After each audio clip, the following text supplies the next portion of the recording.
Today is October 4th, 2014, and this is episode 150. This program is intended for informational and educational purposes only.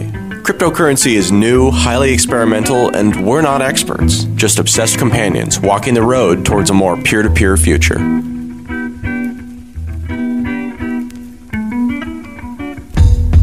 Welcome to Let's Talk Bitcoin, a twice-weekly show about the ideas, people, and projects building the digital economy and the future of money.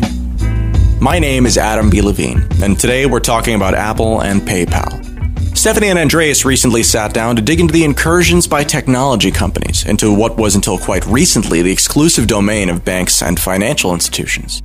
But first, I'm joined by Stephanie for a brief discussion from the day after the PayPal announcement. Enjoy the show. Adam, have you seen this creepy PayPal video with the multiple different faces mashed together and the multiple voices on top of each other talking about how you can spend Bitcoin with the tap of your phone, and we've got magic internet money not tied to banks? Oh my God, Stephanie, it's hilarious to me that you think it's creepy. I thought it was great. I was like, wow, this is actually, I was a little skeptical at first because if you notice, there are fewer voices during that one part where it talks about Bitcoin than any of the other things. So they must have added it in at the end. But yeah, I think it's great.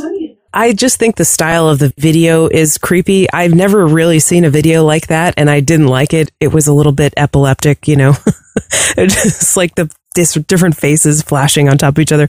We'll have to put a link to it in the show notes so that people can see it and judge for themselves. I'm definitely not saying I think that the concept of Bitcoin is creepy or anything like that. I'm just saying that the style of the video did not appeal to me. This was I feel like rumor I'm being that like this paranoid conspiracy theorist. Well, I think that you're being a little bit over concerned about it. I mean, it's a marketing video. People do all kinds of crazy stuff. Yeah. Okay. Anyway, so the funny thing about this video was there's a backstory here. I'm a voice actor and I spend a good part of my day auditioning for voiceover jobs, on online casting sites like voices.com and Voice123. And I actually saw a job posting of this video a couple days before it came out. And I said, wow, okay. It didn't say this is going to be announcing PayPal Bitcoin integration or anything like that. But I knew about Braintree. That was a branch of PayPal, and they were thinking about Bitcoin. Sometimes these producers just make videos for big companies, but the big company hasn't approved the message or anything like that. So I thought, this could be BS. I really don't know what's going to come of this, but it's very interesting. So I actually had sort of seen the script a couple days before it came out. I wasn't sure if it was for real, so I didn't say anything about it, but it turned out to be for real. It is an interesting thing. Usually, we've talked about PayPal in the past. In the past, they've expressed interest in Bitcoin, and my response to that has been to kind of laugh and say, yeah, says the horse buggy whip manufacturer to the automobile. Yes, your automobile, that seems like it might be fine at some point in the future. We're very interested in watching future development, but not really actually being interested. It was interesting to see this. So, Stephanie, do you mind if I give a little background on Braintree? I checked out their Wikipedia. Oh, please, yeah. So Braintree, I'm going to just read you a little excerpt from it. Braintree provides businesses with the ability to accept payments online or within their mobile application. Its full-stack payment platform replaces the traditional model of sourcing a payment gateway and merchant account from different providers.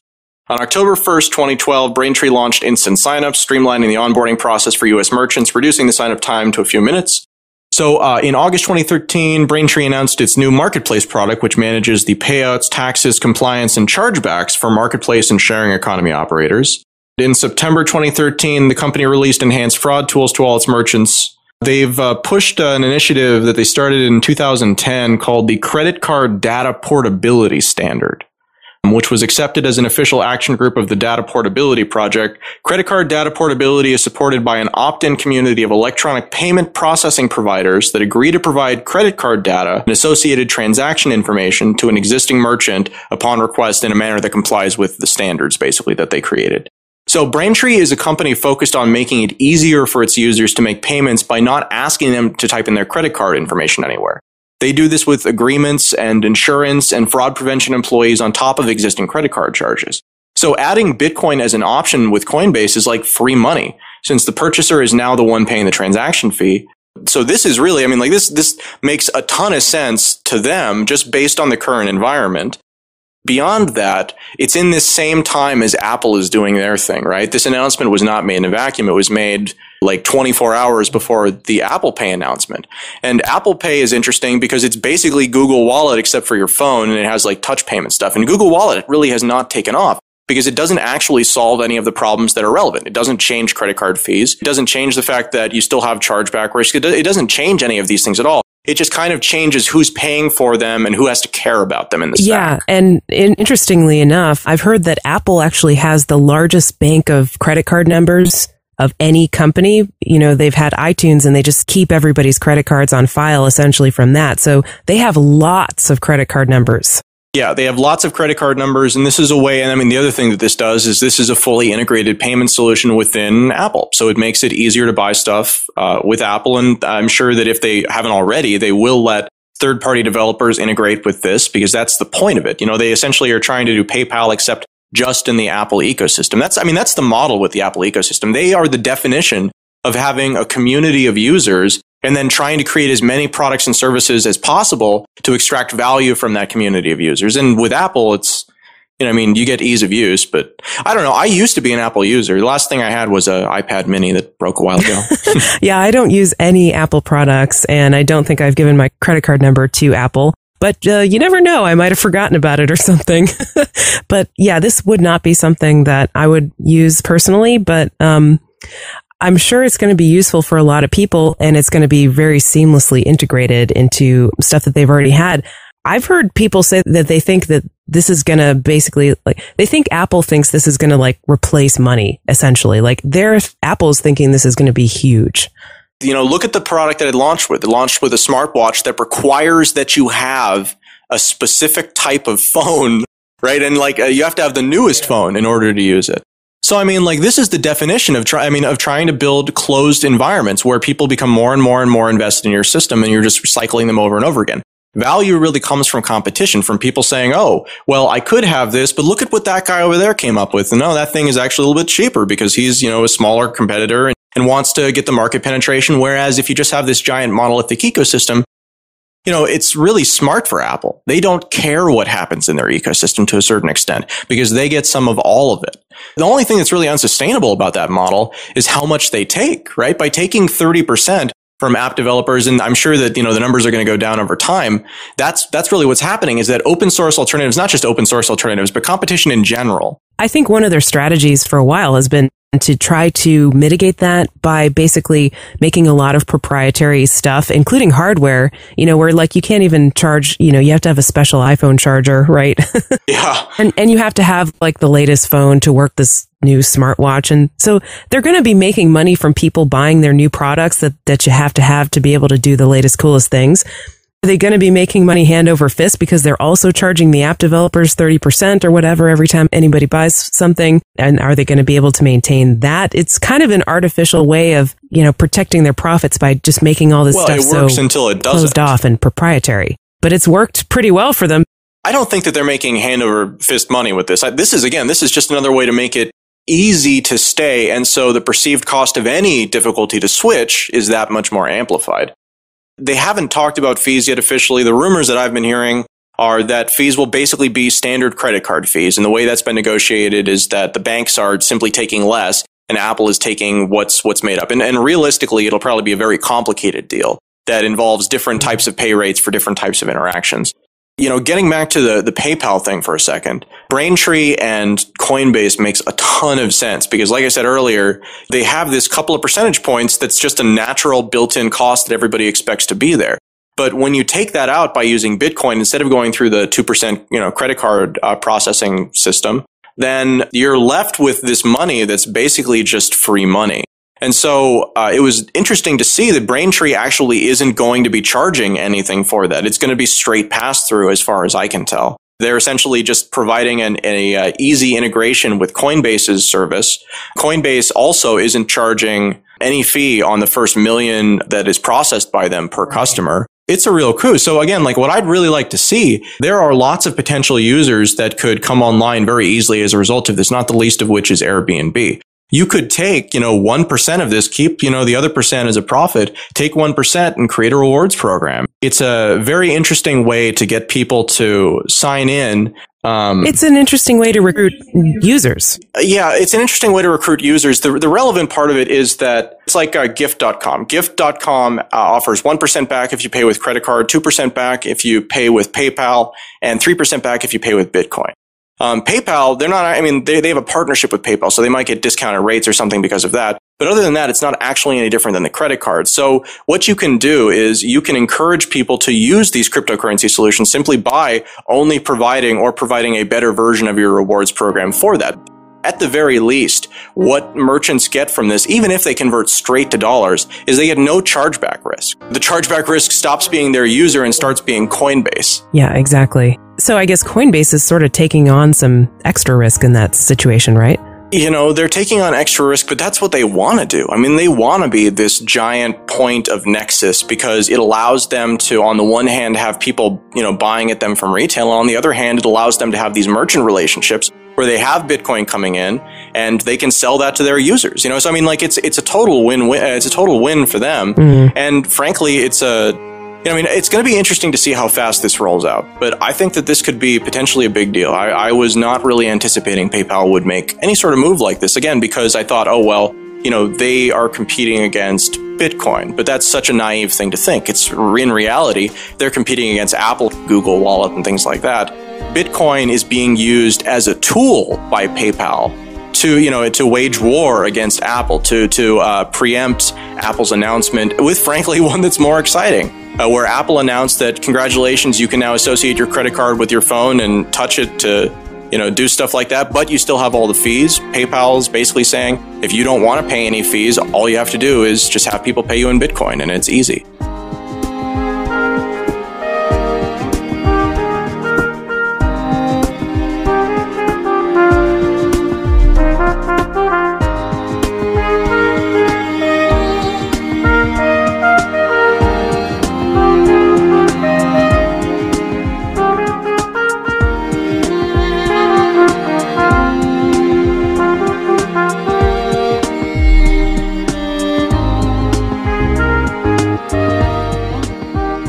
This episode is brought to you by CryptoKit.com, the easiest, fastest way to spend Bitcoins right from your browser. This episode of Let's Talk Bitcoin is also brought to you by Folding Coin. Folding at Home is a long-running project from the folks at Stanford University that basically enlists your spare CPU or GPU power to simulate complex protein folding. The results of all this distributed computation are tabulated and analyzed. They help new medicines and cures be derived for some of the most vexing diseases faced by man. But there's a problem. There's no reward for sharing your computer cycles in this way. You can join a team and you can earn points, but there can be no profit motive in helping research. So here's where Folding Coin comes in. It's what I call a cause coin. Folding Coin is a token built on Counterparty, created on a schedule, publicly set in advance, and distributed to those who join the Folding Coin folding team, based on their individual contribution to that team's effort. Folding Coin can't be redeemed right now, and it's only beyond Counterparty utility as it can be used to tip at participating meetups, so its market value right now is dubious, but I think about it another way. If protein folding is something that people find valuable, and the only way you can get Folding Coin is by provably folding proteins, then even someone who doesn't want to contribute computational cycles, but does want to support protein folding, can accomplish this simply with money, by purchasing and holding some of the Folding Coin tokens. So if people like the cause or think it's important, now they have a really easy way to support the project's ecosystem at a meta level. And individual folders can choose between whether they think there's more support now, and thus a higher demand for the token, or if they think that that'll be more true at some point in the future. Interested? Confused? Visit foldingcoin.net to learn more. There's only one sponsor today, but while I've got your attention, if you've got an iPhone, head over to the App Store and grab your free copy of the Let's Talk Bitcoin network application. This is the second version we've released, and I'm pretty thrilled with it. The first version had positive feedback, but it didn't save your place in the current podcast you're listening to. You had limited ability to download specific episodes, so you had to stay online sometimes. Didn't have the option to autoplay new episodes, you couldn't play episodes at 2x speed, and you couldn't move around within an episode. All those things now have been fixed. In addition, you can now log in with your LTB account to comment on a specific episode or article, and actually you can enter the magic words while listening to the episode. If you haven't yet taken a look, this is all wrapped up in a very intuitive drag and flip interface. We hope you enjoy it and would love feedback on how the next version can be better. To those of you with Android devices, now that we've got the iOS device to a place I'm happy with, we'll be building that side of it out with the lessons learned here. To get your free copy now, visit the iOS App Store and search for Let's Talk Bitcoin. It's released under our developer's account, Marcin Roberski, so don't worry about it being the wrong one.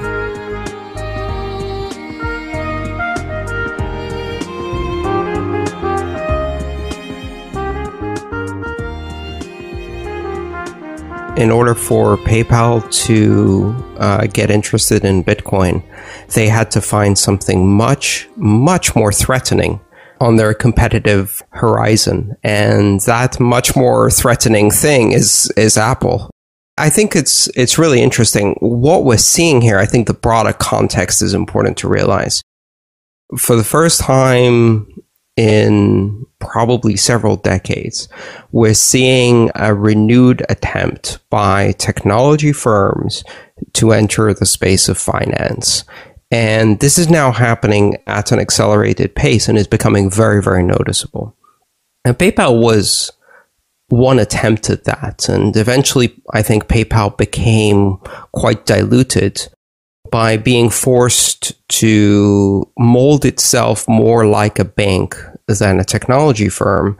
And where initially it was disruptive and edgy and cool and hip, all of that disruptive, edgy, cool hipness got regulated away very effectively. Oh, yeah. Do you have a PayPal account, or have you ever, first of all? I do have one. I did use PayPal in the very beginning, and then I stopped using them after experiencing some of the regulatory problems that were introduced in I guess, probably after 2004, 2005. I got on PayPal, I think maybe back in 2000 or 2001, something like that. This was before they sold to eBay. And the reason that I got on was because I was selling stuff, junk around my parents' house on eBay. And I mean, it was great at the beginning, but you're right. It did change a lot in the next couple of years as time went on. And people were experiencing some frustrating stuff, like having their account frozen or closed for no reason, having a really hard time getting in touch with a person to ask about, hey, what happened here, getting blocked from ever making another PayPal account again, getting put on some kind of blacklist, having to put in a lot of personal information like your social security number. And some people are freelancers and get paid online, so they kind of don't have much of a choice when they're thinking about dealing with PayPal to put in that personal information and to have to kind of put up with the sometimes lack of customer service that goes along with it if they have questions or whatever. What were some of the issues that you experienced? I think it was a lot of the heightened identity and credit checking stuff that they introduced. And really, this is a very good lesson in what happens when the banks use regulation to avoid competition or to counter-disrupt a competitor, and to bring them more in line with the playing field in which the banks are very comfortable playing. And regulation isn't really something that curtails banking activities. Regulation is something that allows banks to curtail any competition. And they're quite comfortable paying the fees and costs and passing on the inconvenience to customers that regulation imposes, because it maintains their dominance, it maintains their control over the market. It allows them to eradicate competition. And I think PayPal's essential transformation from a technology insurgent disruptive company in the beginning of the noughties, I guess the 2000s era, into just another bank. That story is instructive, because that's essentially what the banks are hoping to do to Bitcoin with things like the New York BitLicense. Load it up with identities, make know your customer and AML regulations become burdensome enough to make Bitcoin just as frictionful as the rest of the banking system, cause it to have to raise borders and close down transactions across borders because these regulations won't really effectively allow that, and make Bitcoin into yet another banking institution or banking payment system, essentially neutering it. We've seen some of that already sort of starting to happen with Coinbase. It's really interesting to compare sort of the history of Coinbase and how they've interacted with their customers.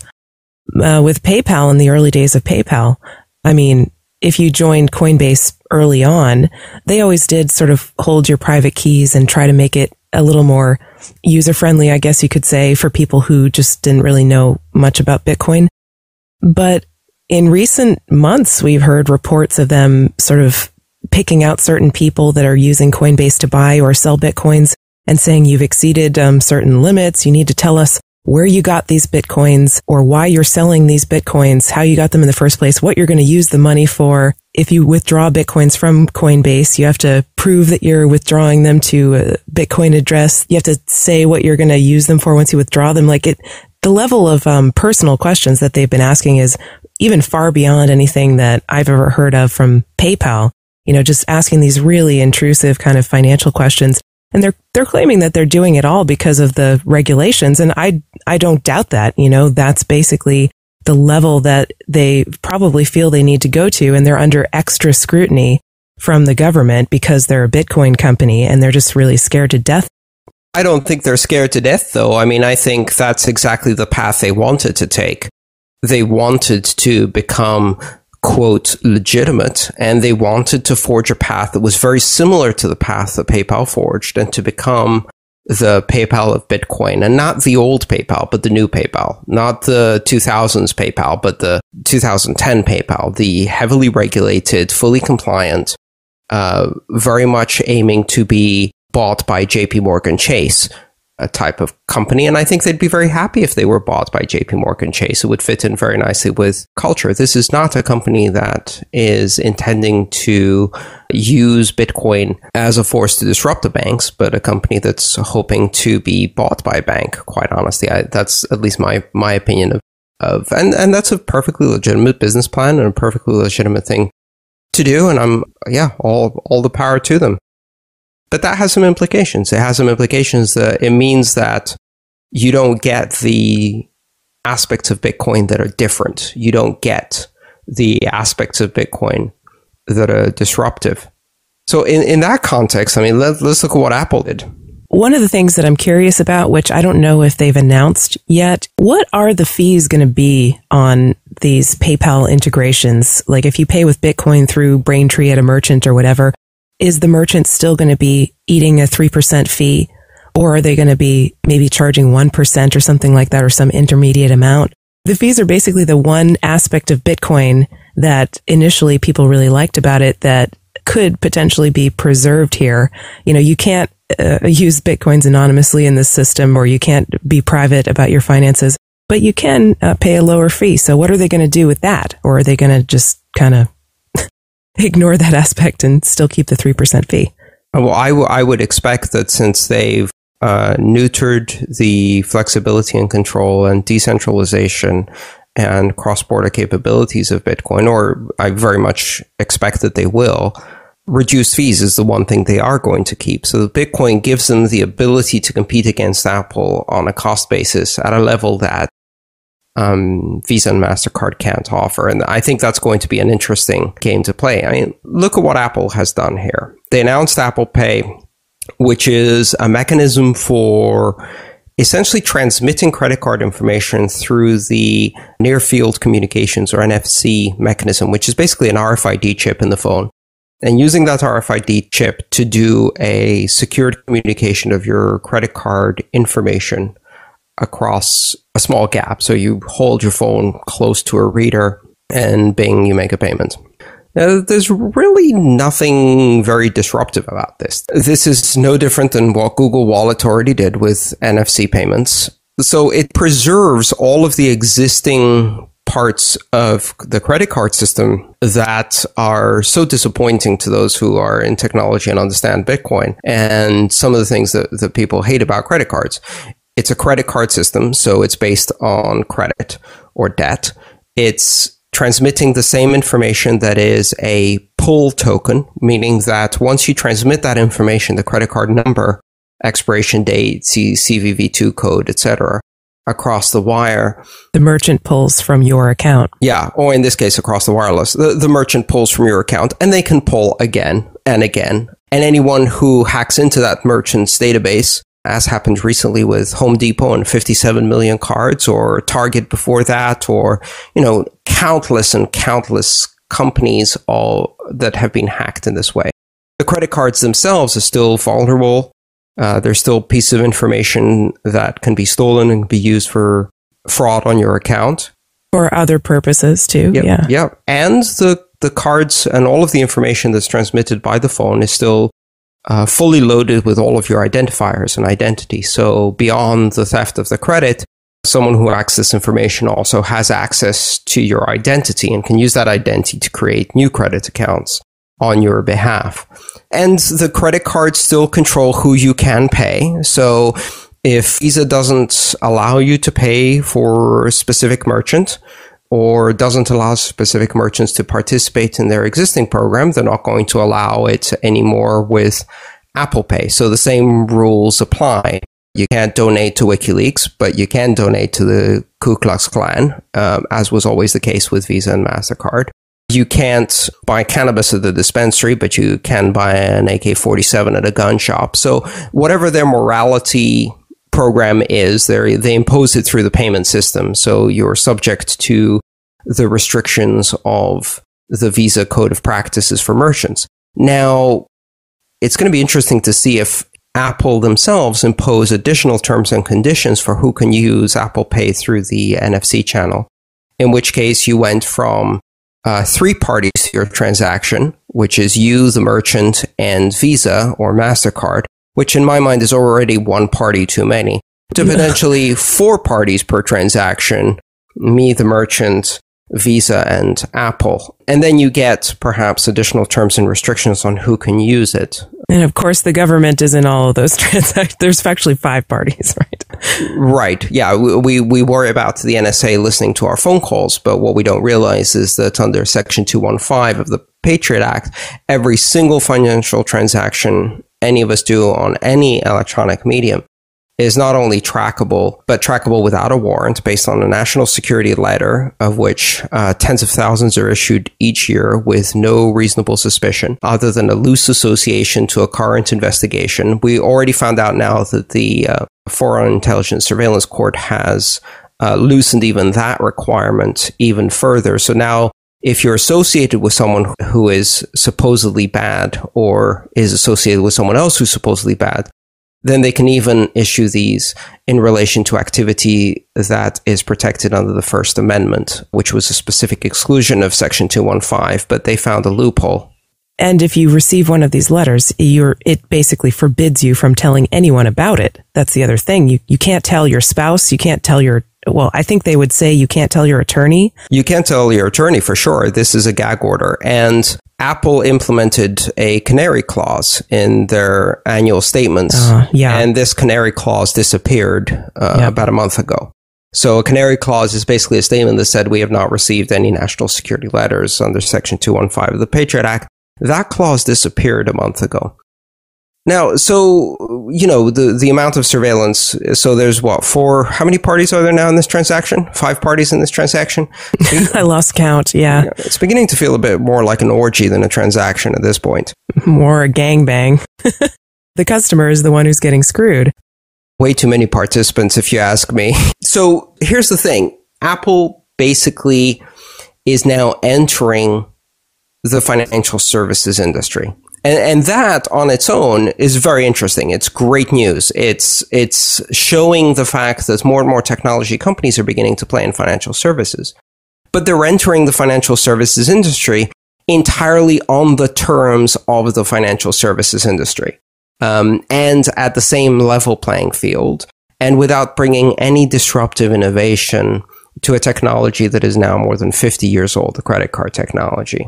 This isn't the iPhone of banking. This is more the flip phone of banking. It's the same old format. It hasn't really changed anything. It's just slightly smaller than the previous effort, right? So now instead of having to swipe the card, you just hover over the reader. It's an incremental and not particularly significant innovation. Yeah, I was thinking that it's hard to get excited about this. But I am excited. I am actually really excited about this. And the reason I'm excited about this is because this does two things. First of all, it popularizes the concept of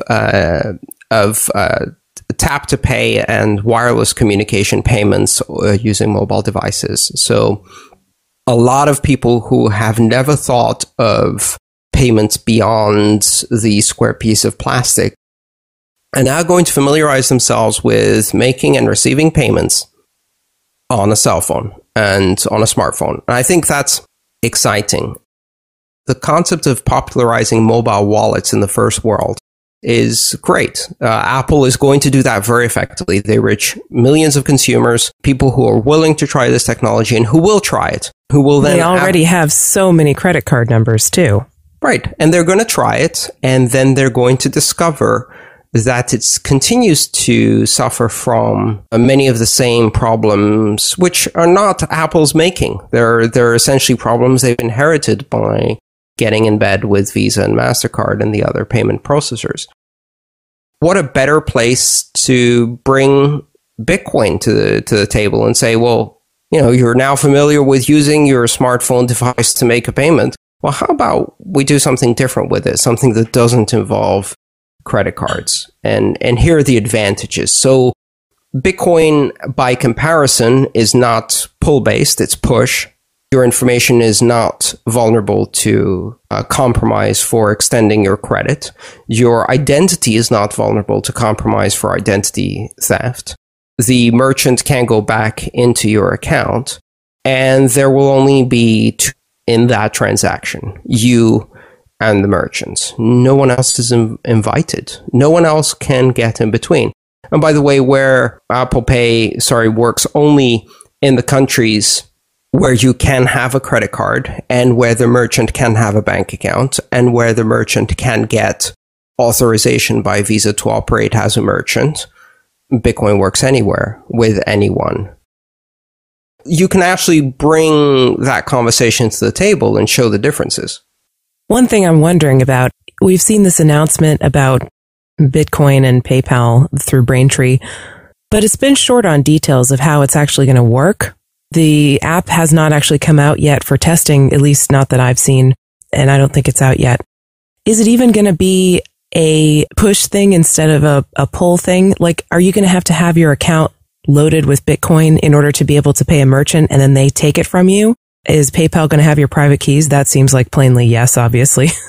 That seems quite likely. It depends. Maybe it's more of a back-end processing system, very similar to what BitPay and Coinbase already do for merchants, in which case PayPal will not have your private keys, or maybe they do, in which case you have a PayPal Bitcoin wallet.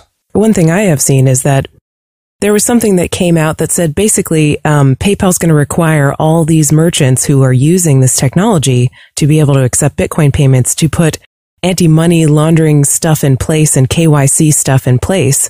So it seems like you're going to have to go through PayPal because that's the only way you'll be able to be identified to the merchant. In which case, that's removing a lot of the compelling advantages of Bitcoin, which means that now, PayPal is fairly limited. You can only use it in, I think, 16, 18 countries.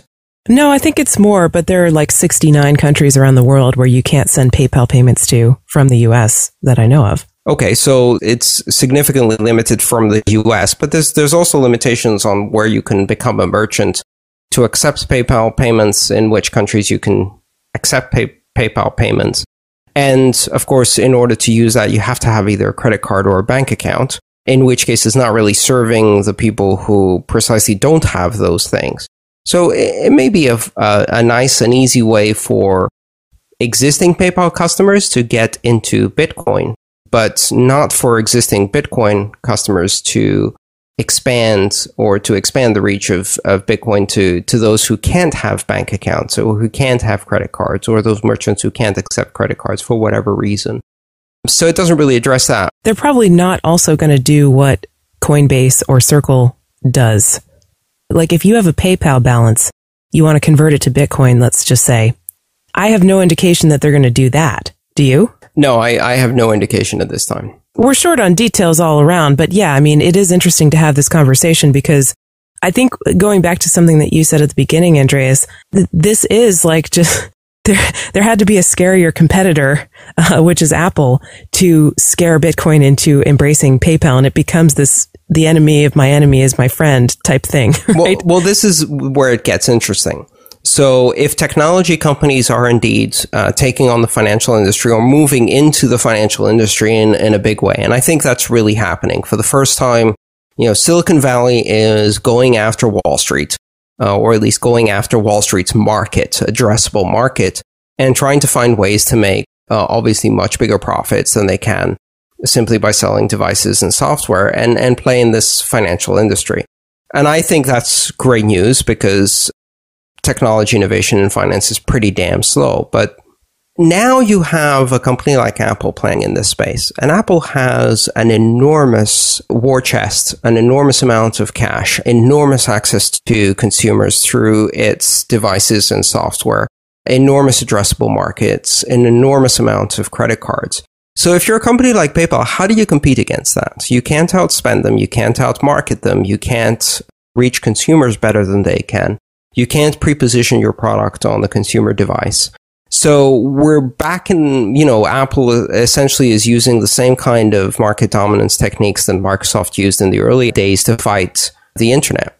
Really, I see Apple Pay as the Internet Explorer play. Microsoft initially tried to fight the internet, tried to create closed systems, and tried to support the closed systems of AOL and CompuServe by creating a much more limited version of the internet. That didn't work. So then they opened it up a bit and created a kind of browser, which wasn't really a standards compatible browser, and tried to do everything its own way. And that failed as well. And today they're talking about rebranding Internet Explorer because of the joke it's become and because it's a toxic brand. So in the end, the open access network, the internet, won over the CompuServes, the AOLs, and the closed browser ecosystem of Internet Explorer. Well, now that Apple is moving into the financial industry, they're trying, again, the same path. They're trying to use market dominance to play in the closed system of Visa and MasterCard. And there's only one way to compete against that: for the immediate competitors to back the disruptive application, to back Bitcoin. Bitcoin's architecture being fundamentally different means that Apple can't effectively compete against that. It's a completely different market. You can't go and compete with Apple head on in a market they already dominate. You have to shift the playing field to one where Apple simply can't compete given its exposure. And I think that's why PayPal announced Bitcoin integration at this timing. Really, we're going to see a slew of technology companies looking at the space and saying, well, there's now an 800-pound gorilla, Apple, playing in this space, and we can't compete against that. But if we shift to something like Bitcoin, the architecture is so fundamentally different that Apple can't play in that space, and we'll be able to compete more effectively. What do you think? It makes a lot of sense. You could say, well, then Apple could just do something with Bitcoin too, but they've given no indication that they're going to do that, and they probably don't want to because they don't need to, frankly. They're so big and they've got so many credit card numbers, and they're really pushing this technology. Why would they want to get involved with Bitcoin? Right. I mean, what could possibly go wrong? Once a company achieves dominance, it maintains that dominance forever. Just like IBM achieved dominance in the operating system, and they didn't need to play with Linux. Oh, oops. And just like Microsoft achieved dominance on the desktop and they didn't need to play with Linux. Oh, oops. Just like Microsoft achieved dominance in the networking space, they didn't need to play with the internet. Oh, oops. Just like Kodak achieved dominance in photography and they didn't need to play in the smartphone space. Oops, oops, and oops. Well, I wonder if you will even see Apple lobbying against Bitcoin, politically. Like, are they going to start to get into trying to increase these regulations and supporting the bit license? That would be really scary. Do you remember when the term fear, uncertainty, and doubt was invented? It was invented to talk about Microsoft's attempts to gain and control and maintain dominance in their own markets by creating fear, uncertainty, and doubt about the internet, and fear, uncertainty, and doubt about Linux, and fear, uncertainty, and doubt at that time about Apple. It wouldn't be surprising if Apple used that same technique in order to now try to discredit Bitcoin. But I think what's really interesting here is that Apple has entered its post-innovation phase. Apple is no longer the great innovator. That era, unfortunately, passed with Steve Jobs. And even then, it was already waning. I don't think there are any radical, amazing, innovative platforms coming out of Apple, certainly not in the financial space. The really disruptive, the really innovative payment system here is Bitcoin, and Apple is going to probably stay away from it and try to play the same old tired game of credit cards, only with a tiny incremental twist. If there might be a silver lining here, you might be able to say that all the press and perhaps the ability to use Bitcoin in a really hand-holding kind of user-friendly context through PayPal might get some people interested in Bitcoin, and then they'll do a little bit of research and realize, hey, I don't have to use this with PayPal. I can just use it on my own. That's true. All of this, I think, really helps further the adoption of Bitcoin, because Apple Pay doesn't really even play in the same market that Bitcoin is playing. This is not the solution that is going to bring banking to the other 6 billion, those who have no banking infrastructure, who didn't have credit cards to start with, and certainly don't have iPhones. The huge market out there of financial inclusion and cross-border transactions and really revitalizing finance across the world, that's going to be addressed by open platforms. And that means Android, it means Linux, it means Bitcoin on the internet peer-to-peer. It's not going to be addressed by Apple Pay on the iPhone. This goes back to something I've said many times before, which is that Bitcoin is not about shopping in the first world. It's about everything else everywhere else. And this goes to prove it because, Apple is addressing a very specific market, and that is shopping in the first world. And Bitcoin isn't the immediately obvious choice for that, and certainly has a big dollop of disruption and dangerous innovation going on there, at least in their perspective. So they're not going to touch that, not for a while, but it's a Trojan horse for its competitor. So that would be interesting. I agree with you about these open platforms being the way to go with the so-called rest of the world. But the internet is still not really an open platform in some places. It's kind of tightly controlled by mobile companies who are charging people on their just browser-capable phones for data. Have you ever heard about this P-Cell internet thing? No. Can you tell me about it? P-Cell is a potentially disruptive technology to basically get internet everywhere, like have the whole world covered with internet. And it has the potential to make internet access really way more accessible in places where it's currently not. It's way more of an open platform than like the current internet infrastructure is. So just wanted to sort of mention that before we get people in Africa using Bitcoin on their Linux or machines or Android smartphones, we probably need some more openness in the area of internet. And maybe P-Cell could be the technology that brings that to the world. Yeah, I think that's probably true. But at the same time, we've seen a lot of projects that have effectively down-teched Bitcoin to make it accessible over feature phones for SMS-based operations. The data is the problem. I interviewed Richard Bose, who went to Kenya to try to increase Bitcoin adoption and spread the word about Bitcoin. And he was saying, this is just a big barrier because people don't have access to data.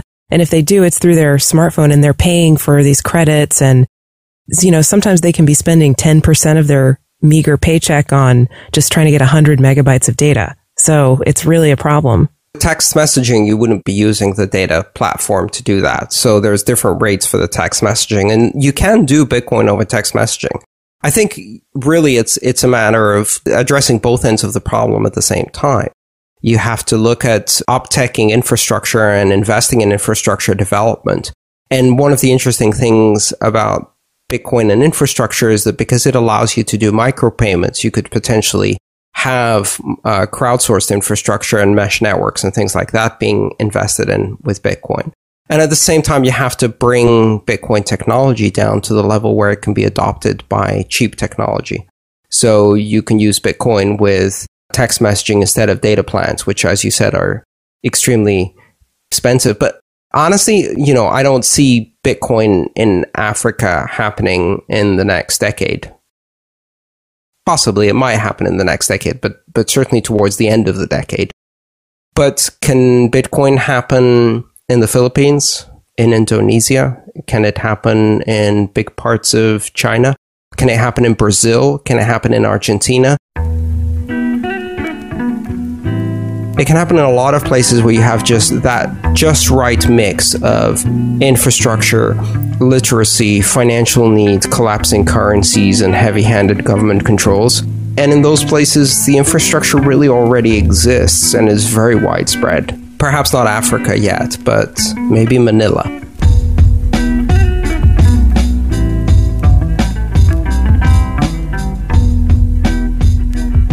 Thanks for listening to this episode of Let's Talk Bitcoin. Content for today's episode was provided by Andreas M. Antonopoulos, Stephanie Murphy, and Adam B. Levine. This episode was edited by Adam Levine. Music was provided by Jared Rubens and General Fuzz. Today's magic word is brain. That's BRAIN, brain. You've got until the 7th of October to visit letstalkbitcoin.com or the Let's Talk Bitcoin iOS app and enter the magic words to secure your share of the listener rewards.